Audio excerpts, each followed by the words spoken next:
चंदू अपनी पूंजी का 2/3 भाग साधारण ब्याज की 4% दर पर, फिर 1/4 भाग 7% दर पर तथा शेष भाग 7% वार्षिक ब्याज की दर पर निवेशित किया।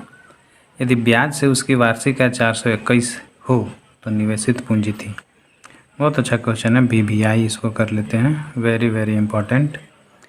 चंदू अपनी पूंजी का, देखिए इसको अनुपात में बदल के बना लेने से सबसे इजी कैलकुलेशन होगा।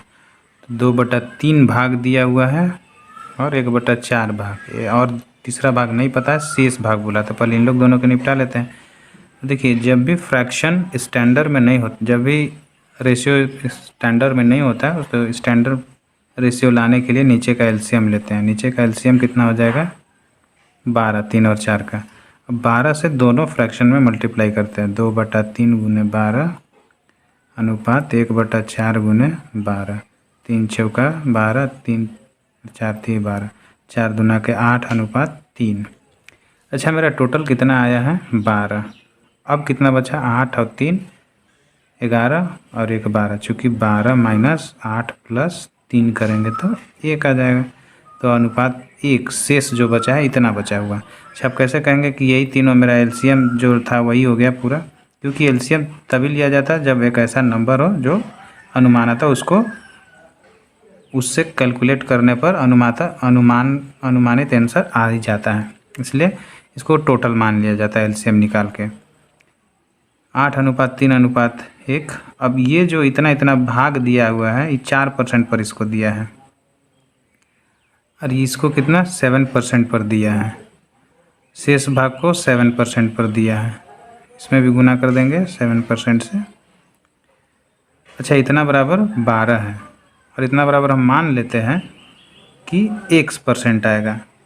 इन लोग तीनों का जो है, जैसे 4% पर दिया, 7% पर दिया और शेष भाग को 7% वार्षिक ब्याज की दर पर दिया है।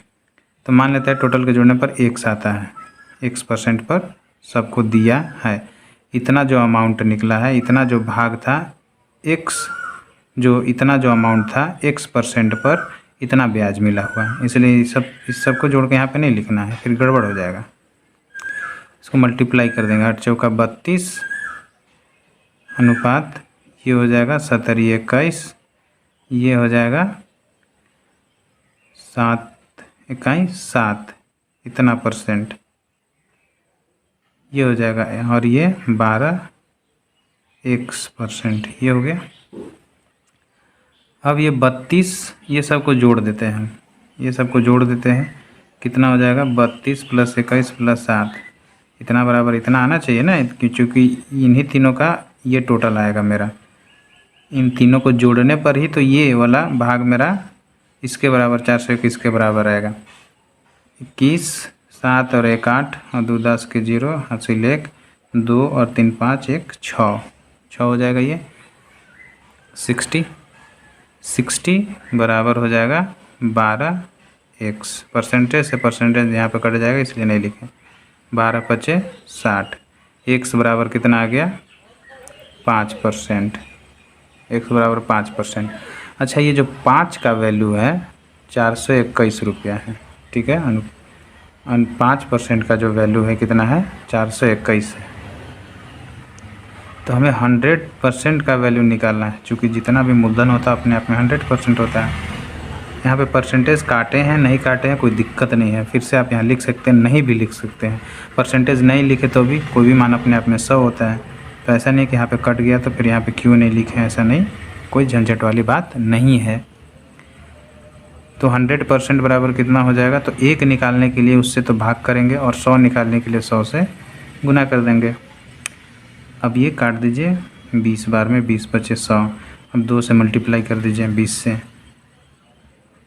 ये हो जाएगा 2, 4 दूना के 8 और 2 दूना के 4, 2 दूना के 4 और 2 चौका 8, 0 का 0, 8420 रुपया टोटल अमाउंट था। ये हो जाएगा आंसर। एक व्यक्ति ने कुछ धनराशि पहले 3 वर्ष के लिए 6% पर लिया, फिर वही राशि अगले 5 वर्ष के लिए 9% पर लिया और 8 वर्ष बाद 13% वार्षिक ब्याज पर रखा। उसने 11 वर्षों में कुल इतना ब्याज भुगतान किया हो तो उसकी उधार ली गई राशि। अच्छा, 3 वर्ष के लिए 6%, तो 76 18 परसेंट।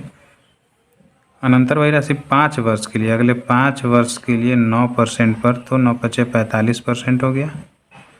और फिर 8 वर्ष के बाद, मतलब 5 3 8 वर्ष हो गया, उसके बाद 13% पर किया। अब कितना भाई, तो ये तदनुसार 11 वर्ष, टोटल 11 वर्ष है, तो 8 वर्ष के बाद 8 3 11, मतलब अगले 3 वर्ष 13% पर दिया है। 13 तिया 39%। भैया ये देखिए 8 और 5 13, 13 और 9 21 की 1 हासिल 2, 2 1 3 और 4 7 और 3 10। गड़बड़ हो गया क्या? 9 5 14, 14 और